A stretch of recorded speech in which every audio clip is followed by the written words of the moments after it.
Assalamualaikum warahmatullahi wabarakatuh. Perkenalkan, nama saya Kadek Deni Prayoga, NPM 18411262 dari kelas manajemen 18B.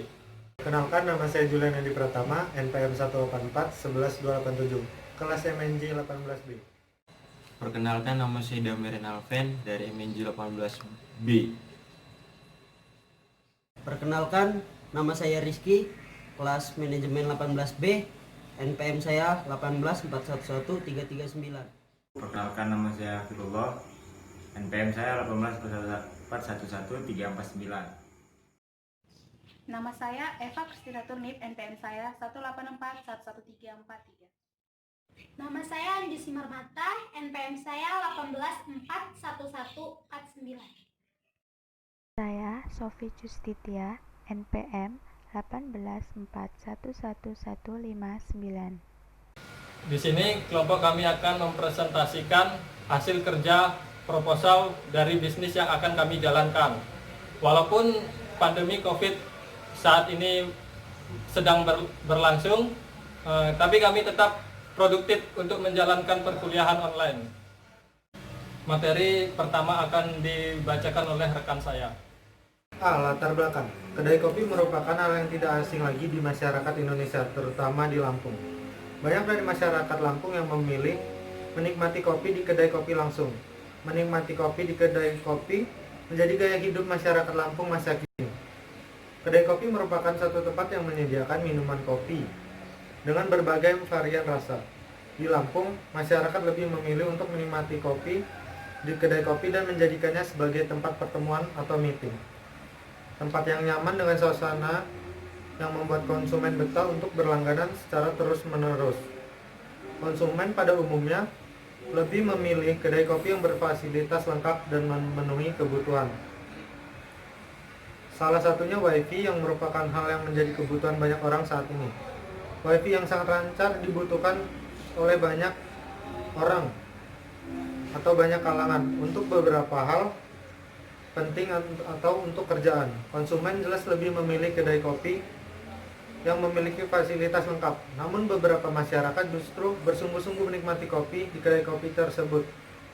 Bahkan mengetahui berbagai varian jenis kopi yang terdapat di kedai kopinya.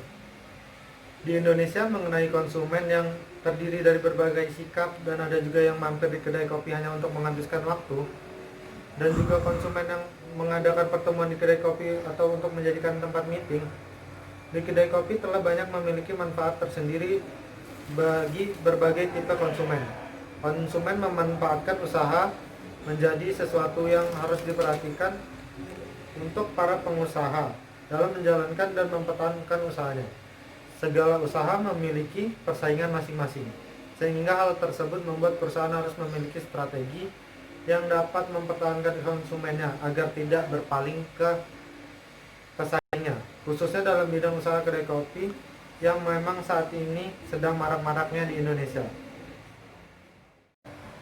B. Tujuan usaha. Tujuan usaha kami adalah yang pertama yaitu untuk memperoleh laba, kedua menciptakan lapangan pekerjaan, yang ketiga adalah untuk mengembangkan ilmu wirausaha yang kami miliki selama kami belajar di universitas. Yang keempat adalah untuk mengenalkan macam-macam jenis kopi yang ada di Lampung. Yang kelima yaitu untuk mengisi waktu luang. Yang C, manfaat usaha. Manfaat usaha bagi perusahaan yaitu mendapat keuntungan, memperoleh ide dan inspirasi baru. Yang ketiga adalah produk kopi dikenal masyarakat. Dan manfaatnya bagi masyarakat adalah satu, adanya peluang pekerjaan, menambah pergaulan, dan yang ketiga adalah menambah pendapatan petani kopi. Di sini saya akan menjelaskan tugas proposal yang kami kerjakan. Bab 2 tentang mengenai analisis pemasaran. Di sini yang pertama ada profil konsumen. Maha Kopi dimanfaatkan sebagai tempat berkumpul dan bersantai bersama teman dan keluarga di akhir pekan, atau sekedar melepas kepenatan dan dari rutinitas sehari-hari. Derajat kesukaan konsumen diperoleh dari pengalaman terhadap produk dan atribut Maha Kopi yang dapat berpengaruh kuat terhadap preferensi. Oleh karena itu, pelaku bisnis Maha Kopi yang bisa menerjemahkan keinginan konsumen ini akan mampu bertahan dan bersaing sesama Maha Kopi. Di sini kita akan membahas potensi dan segmen pasarnya pada Maha Kopi. Nah, di sini lingkungan kami yaitu mencakup Bandar Lampung merupakan daerah yang agraris, masih banyak lahan pertanian tersebut banyak digunakan untuk menanam pohon pisang dan pohon kopi. Karena kondisi tanah tersebut sangat cocok sekali untuk penanaman pohon pisang dan pohon kopi, oleh karena itu kami memanfaatkan pohon kopi sebagai kondisi untuk dijadikan sebagai mata pencarian kami akan membuat kedai kopi. Dengan seperti itu kami dapat menghasilkan biji kopi yang ditanam sendiri, menghasilkan kopi original yang beda dengan yang lain. Dan kami juga memanfaatkan masyarakat yang masih belum mendapatkan pekerjaan agar dapat mengurangi tingkat pengangguran. Kedai kopi ini membidik semua kalangan tapi lebih mengaku pada kalangan menengah ke bawah, seperti para kaula muda dan mahasiswa dengan pemberian harga yang terjangkau dan tidak menyulitkan, tetapi juga tidak mengesampingkan kualitas produk sebagai tujuan utama kedai kami. Maha Kopi memiliki konsep kedai atau warung kopi yang menawarkan berbagai jenis kopi dengan tempat nyaman dan memiliki desain dan interior yang kekinian. Maha Kopi memiliki menu andalan yaitu kopi aren. Maha Kopi dibuat untuk memenuhi kebutuhan masyarakat terhadap kopi. Kopi ini juga sehat karena tidak menggunakan gula sehingga baik diminum oleh penderita penyakit gula darah atau yang disebut juga diabetes. Selain dengan dibuatnya kopi ini akan menambah penghasilan melalui keuntungan dan penjual kopi. Di sini saya akan menjelaskan tentang pesaing dan peluang pasar pada Maha Kopi. Nah, para pemilik usaha kedai kopi seolah dihantui dengan persaingan usaha yang makin ketat. Semakin menguntungkan sektor, maka makin banyak serta pemain baru. Seperti layaknya suatu ritual khusus, ritual minum kopi ini membutuhkan tempat yang juga istimewa untuk menikmati kelezatan kopi. Rasanya yang khas dan aromanya yang unik menjadikan kopi sebagai hal menarik. Para penikmat kopi akan benar-benar memiliki cita rasa kopi yang nikmat dan tempat yang nyaman menikmatinya. Dan alasan-alasan inilah yang bisa dimanfaatkan oleh pengusaha kedai kopi atau calon pengusaha kedai kopi, sehingga bisnis kedai kopi akan menjanjikan ke depannya.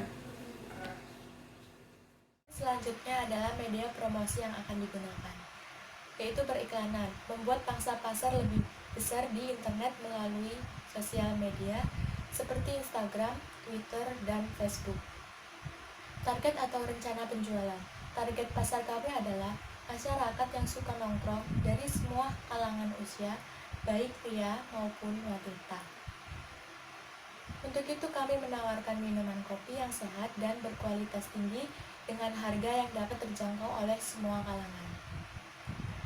Maha Kopi memberikan pengalaman minum kopi dengan suasana yang nyaman untuk membuat para penikmat kopi merasa lebih rileks dan membuat aktivitas kopi menjadi sesuatu yang menyenangkan dan memiliki konsep dengan ciri tersendiri. Kopi yang terbuat dari biji kopi pilihan asli dan pembuatannya tidak menggunakan pemanis sebagai pemanis gula, melainkan menggunakan air aren yang berasal dari air nira. Selain itu, kami juga menawarkan kopi berkualitas lainnya seperti kopi luwak, kopi latte, kopi cappuccino, dan vanilla maupun varian lainnya. Kopi yang akan dibuat oleh barista terpilih dengan keahliannya. Barista akan menyajikan minuman kopi dengan mencampur kopi dengan air, susu, coklat, dan cita rasa lainnya. Strategi pemasaran yang akan diterapkan. Bisnis kedai kopi kami akan menerapkan strategi pemasaran yang pertama adalah mengutamakan kualitas produk. Meskipun harga kopi relatif terjangkau, tapi apabila cita rasa dan aroma kopi dapat memuaskan konsumen. Yang kedua, memposisikan dirinya sebagai rumah ketiga. Menciptakan kedai kopi sebagai rumah ketiga bagi semua orang yang berpergian dari rumah dan tempat kerja. Jadi kedai kopi tidak hanya sekedar tempat untuk membeli secangkir kopi, melainkan sebuah tempat berkumpul untuk bersosialisasi, berdiskusi, terutama bagi para pelajar dan para profesionalis muda. Yang ketiga adalah kepuasan pelanggan. Dari pintu masuk ke dalam kedai hingga tetes kopi terakhir, konsumen harus bisa merasakan keunikan dan pengalaman mencicipi kopi di kedai kami. Yang keempat, inovasi. Menciptakan ide kreatif dan inovatif dalam menambahkan pilihan produk atau jasa. Menambahkan rasa yang berbeda pada kopi, menambahkan menu makanan, dan juga menyediakan fasilitas internet. Yang kelima adalah pemilihan lokasi. Dalam memilih lokasi di jalan-jalan kota, sehingga membuat kedai kopi kami dapat mudah ditemui. Yang keenam, eksistensi di media sosial. Ada dua cara untuk memperkuat eksistensi di media sosial, yaitu dengan cara meningkatkan di media sosial dan beriklan. Melakukan posting setiap hari ke akun media sosial dan lanjutkan promosi dengan memperbanyak kuis berhadiah, voucher, kopi, atau giveaway. Yang ketujuh, luncurkan promo untuk momen atau hari tertentu. Yang kedelapan adalah membuat website. Sebuah brand yang memiliki website akan lebih memperkuat brandnya, seperti membuat desain dan konten yang menarik. Juga meramaikan website kami dengan foto-foto makanan dan minuman yang disajikan, serta informasi harganya. Di sini saya akan menjelaskan analisis produk, jenis dan nama produk inovasi, serta karakteristik produk inovasi. Jenis-jenis inovasi. Yang pertama, keistimewaan tambahan. Penambahan pada produk inti guna meningkatkan dan menyempurnakan fungsi produk. Contoh, keistimewaan kopi selain bisa dinikmati dengan keunikan rasa yang dihasilkan. Minuman kopi mempunyai kandungan antioksidan dan nutrisi bermanfaat bagi kesehatan. 2. Kehandalan. Kehandalan dalam produk merupakan sejauh mana peluang keberhasilan produk tersebut dapat digunakan dalam jangka waktu tertentu dan tidak mengalami cacat atau rusak. Contoh, cara kita dalam menikmati minuman kopi dengan minuman langsung atau membungkus kopi. Kesesuaian dengan spesifikasi. Dimensi ini melihat kualitas produk dari segi bentuk, ukuran, warna, serta pengoperasiannya. Apakah sudah sesuai dengan standar apa belum? Contoh, kesesuaian mesin atau alat yang digunakan dalam proses pembuatan minuman kopi. 4. Daya tahan. 4. Daya tahan. Dimensi ini berhubungan mengenai ketahanan produk saat diproduksi dalam jangka waktu tertentu. Contoh, untuk dimensi daya tahan, minuman kopi tidak masuk di dalamnya karena merupakan barang yang langsung habis saat dikonsumsi. 5. Serviceability. Dimensi ini berkaitan dengan melihat kualitas barang dalam segi pelayanan dan kemudahan untuk dijangkau konsumen. Contoh, penyajian minuman kopi diimbangi dengan pelayanan karyawan yang berkualitas. 6. Estetika. Dimensi ini melihat kualitas suatu barang dari segitiga tampilan fisik, meliputi penampilan, rasa, bau, corak, serta daya tarik tersendiri kepada konsumen. Contoh, penyajian kopi dengan tambahan topping menarik. Tambahan set dish berupa cookies agar menarik daya tarik konsumen. Terima kasih. Karakteristik inovasi. Yang pertama, karakteristik kesamaan atau acidity. Kesamaan atau asiditas adalah karakter yang berhubungan dengan kecerahan kopi dan memberikan sensasi rasa yang lebih hidup pada saat dinikmati. Oleh karena itu, pemilih biji kopi yang baik memiliki keasaman namun dengan tingkat yang rendah. Yang kedua, karakter aroma. Pada saat menikmati minuman kopi, aroma kopi terasa langsung melalui indera penciuman, di mana karakter ini merupakan yang terpenting untuk spesifikasi kopi. Kualitas biji yang sesuai akan tercium langsung oleh aroma yang khas dan sensasi rasa kopi keseluruhan. Yang ketiga ada karakter body. Karakter ketiga penentu kualitas minuman kopi adalah apa yang disebut dengan body kopi. Body merupakan rasa nikmat pada kopi yang dapat dirasakan dengan memberikan kopi tetap berada di lidah dan menggosokkannya dengan langit-langit mulut. Body berkisar dari yang ringan hingga berat dan dipengaruhi pemanggang kopi. Kopi yang dipanggang secara medium dan pekat akan memiliki body yang lebih berat dibandingkan dengan kopi yang dipanggang ringan. Yang B, ada keterbaruan produk dibandingkan produk lain yang ada di pasaran. Langkah pertama untuk mengembangkan strategi pasaran kopi kami adalah memastikan kami memiliki cita rasa yang kuat. Bahkan sebelum menyusun strategi, kami perlu memastikan kopi dibuat dengan mempertimbangkan target pelanggan dan apakah kopi tersebut selaras dengan pemasaran mereka. Yang C, keterkaitan dengan produk lain termasuk perolehan bahan baku. Keterkaitan dengan produk lain termasuk perolehan bahan baku produk kami berasal dari kopi asli. Produk kami ini juga seperti kopi pada umumnya, namun yang berbeda adalah cita rasa kopi. Produk kopi kami ini diciptakan untuk para orang yang ingin meluangkan waktu untuk bersantai, menenangkan fisik serta pikiran dengan baik. Mengkonsumsi kopi yang berlebihan dapat menyebabkan timbulnya masalah pencernaan seperti iritasi pada usus dan diare. Dan yang D, keunggulan dan kelemahan produk.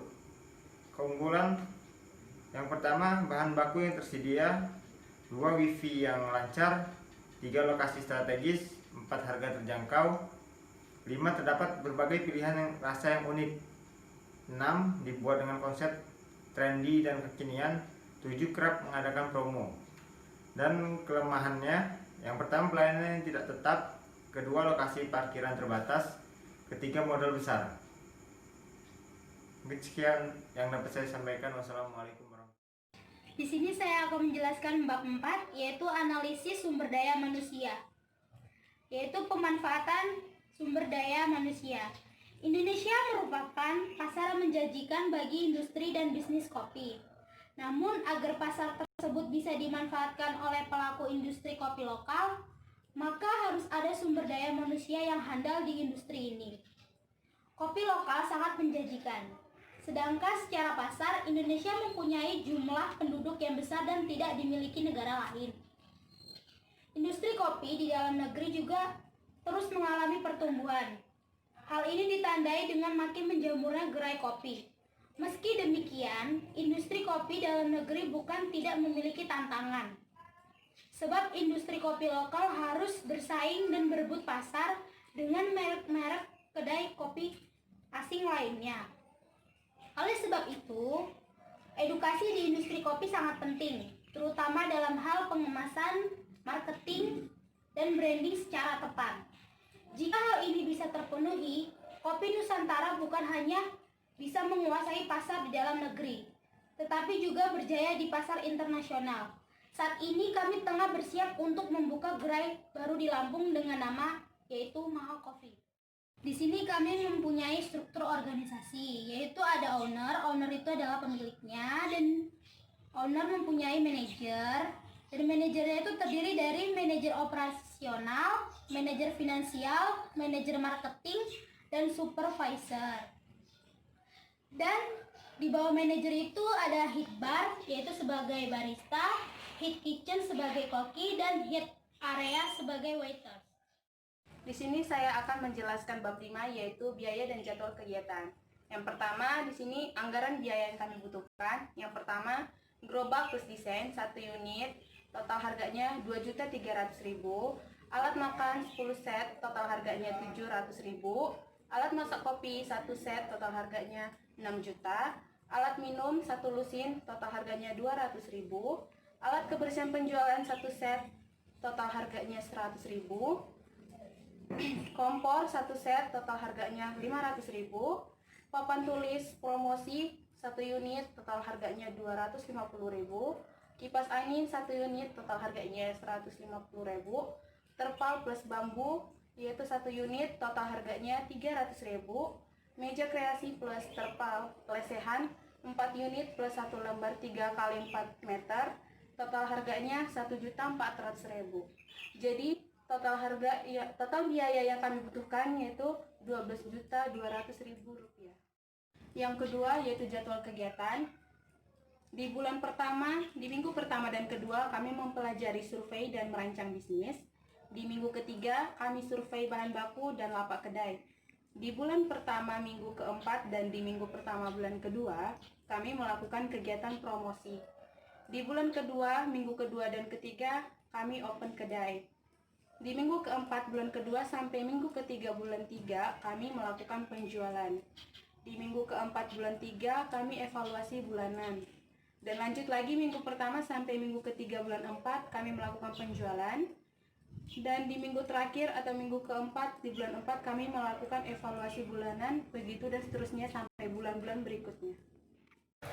Dari materi-materi yang telah disampaikan tadi dapat disimpulkan bahwa usaha Maha Coffee ini layak untuk dijalankan dengan kajian aspek keuangan yang sangat baik dan fasilitas-fasilitas yang disediakan dapat membantu lancarnya usaha ini dan dapat mengurangi jumlah pengangguran, dan dengan usaha Maha Coffee ini dapat meningkatkan pendapatan per kapita masyarakat. Adapun saran-sarannya adalah yang pertama, perusahaan hendak dapat meningkatkan kualitas produk, yang kedua ada menambahkan produksi barang, yang ketiga memperluas pemasaran produk, yang keempat ada memperbanyak tenaga kerja, dan yang kelima ada menambahkan fasilitas lain yang dapat menarik minat masyarakat. Sekian presentasi proposal bisnis yang dapat kami sampaikan. Kurang lebihnya kami mohon maaf. Sekian. Wassalamualaikum warahmatullahi wabarakatuh.